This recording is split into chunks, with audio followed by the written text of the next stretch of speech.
അതൊക്കെ ചുമ്മാ അവന്മാർ പറയും. അവരുടെ കാര്യമുണ്ടോ? അടിച്ചിട്ട് കണക്കുണ്ടാക്കി കൊടുത്താൽ കാശ് കൊടുക്കും ഗവൺമെൻറ്. അങ്ങനെയല്ലേ ചെയ്യുന്നത് സാധാരണ. മുൻപൊരു കൊണ്ട് ഡീസൽ കൊടുത്തിട്ടാണോ വണ്ടി ഓടുന്നത്, പോലീസിൻ്റെ വണ്ടി? സാമ്പത്തിക പ്രതിസന്ധി ഉള്ളതുകൊണ്ടാണ് ഈ അതൊന്നും അല്ലെന്ന് ചുമ്മാ പറയുന്നത്. അവൻ ചെയ്യാൻ കഴിയാതെ അവൻ്റെ പൊണ്ടാട്ടിയുടെ കൂടെ കിടന്ന് ഉറങ്ങും. എന്നിട്ട് പിന്നെ വേണ്ട കാര്യം ചെയ്യാതിരുന്നിട്ട് എനിക്ക് വലിയ അഭിപ്രായമൊന്നുമില്ല. നിങ്ങൾ സംഘടിതമായി അതിനെ നേരിടണം. ഗവൺമെൻറ് തലത്തിൽ നമുക്കുള്ള ഇടപെടലെല്ലാം നടത്താം. അതിൻ്റെ വിവരങ്ങളെല്ലാം വന്നാൽ മതി. വനം വകുപ്പെന്ന് മാത്രം പറഞ്ഞിട്ട് കാര്യമുണ്ടോ? ഗവൺമെൻറ്റിനെ കൊണ്ട് ഇടപെടിക്കാൻ നോക്കാം. വകുപ്പ് ചെയ്യുന്നില്ല. വകുപ്പിനെതിരെ ജനങ്ങൾ സംഘടിതമായി നീങ്ങണം. അതുതന്നെ. കാട്ടുമൃഗങ്ങൾ ശല്യം ഉണ്ടാക്കി ജീവനിക്കാൻ കഴിയുന്നില്ല. അതിനെ നേരിടാനുള്ള മാർഗത്തെപ്പറ്റി നിങ്ങൾ ചിന്തിക്കണം. അതാ എൻ്റെ കയ്യിൽ നിന്നതാ. നിങ്ങൾ എന്നെ ഉപദ്രവിച്ച് എനിക്ക് ജീവിക്കാൻ പറ്റില്ല, ഞാൻ നിങ്ങളെ നേരിടുമെന്നുള്ള ഉറപ്പാണ്. അതെൻ്റെ ജന്മാവകാശമാണ്. അപ്പം മൃഗങ്ങളാകുമ്പം നമുക്ക് ജന്മാവകാശം കൂടുതലാണ്. അത് മൃഗമാണ്. അതുകൊണ്ട് സംഘടിതമായി നിൽക്കണം. ഗവൺമെൻറ് ഇടപെടിക്കാം, വനം വകുപ്പിനെ ഇടപെടിക്കാം. വനം വകുപ്പ് എന്ന് പറഞ്ഞാൽ ഉദ്യോഗസ്ഥന്മാർ മനുഷ്യരാണ്. അവർക്കും നമ്മളെപ്പോലെ ജീവകാനിയും മക്കളും കുടുംബവും എല്ലാം ഉണ്ട്. അതെല്ലാം ഉണ്ട്.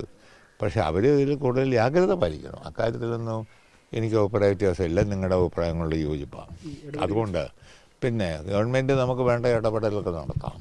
ഈ മരിച്ചുപോയ ആ കൊച്ചിൻ്റെ കുടുംബത്തിന് സഹായം നൽകുന്നതിന് പ്രത്യേക ഇടപെടാം.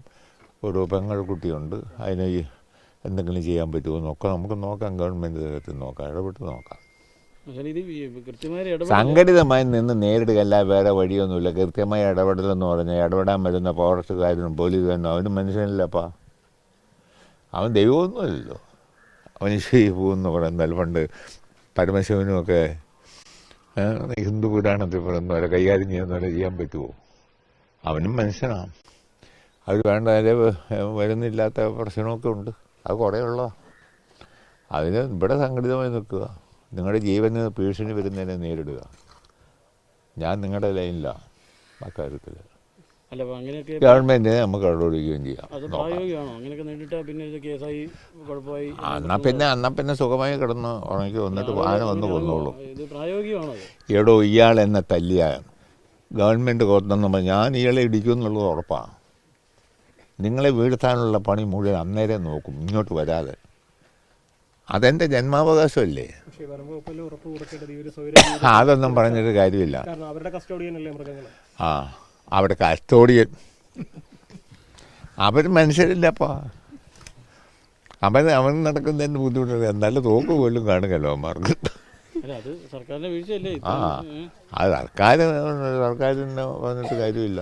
നമുക്ക് ജനങ്ങൾ സംഘടിതമായി നിൽക്കുക, വരുന്ന ഇത്തരം പ്രശ്നങ്ങളെ നേരിടുക, ഗവൺമെൻറ് തലത്തിൽ ഇടപെടിക്കാനുള്ള എല്ലാ ശ്രമവും നടത്താം. ഞാൻ കൂടാം. അതോടൊപ്പം സ്വന്തം ജീവരക്ഷയ്ക്ക് വേണ്ടി ചെയ്യാവുന്നത് ചെയ്തോളുക. നിങ്ങൾ എല്ലാവരും കൂടി എന്നെ ഉപദ്രവിക്കുകയാണ്. ഞാൻ എൻ്റെ ജീവരക്ഷയ്ക്ക് വേണ്ടി എനിക്ക് ചെയ്യാവുന്നതെല്ലാം ഞാൻ ചെയ്തിരിക്കും. അത് വരട്ടെ, അത് വരുമ്പോൾ നോക്കാം. അപ്പൊ പാക്കലാണ്. ആർക്കും ഈ അവകാശമുണ്ട്, ജീവിക്കാനുള്ള അവകാശം. ആ തരത്തിലേക്ക് മാറണമെന്നാണ് പറയുന്നത്. പിന്നെ അല്ലാണ്ട് ചില കാര്യം അങ്ങനെ ചെയ്യേണ്ടി വരും. എല്ലാം നിയമം കൊണ്ടോന്നും പറഞ്ഞിരുന്നാൽ ഉണ്ടല്ലോ, ജീവിക്കാൻ പറ്റില്ല. എന്നോടത്ത് നാളെ മുതൽ നിയമവിരുദ്ധം ചെയ്ത് എന്നാൽ കള്ളനോട്ടമൊക്കെ അടിച്ചോളാമെന്ന് ഞാൻ ഈ പറയുന്നതിനൊന്നും അർത്ഥമില്ല.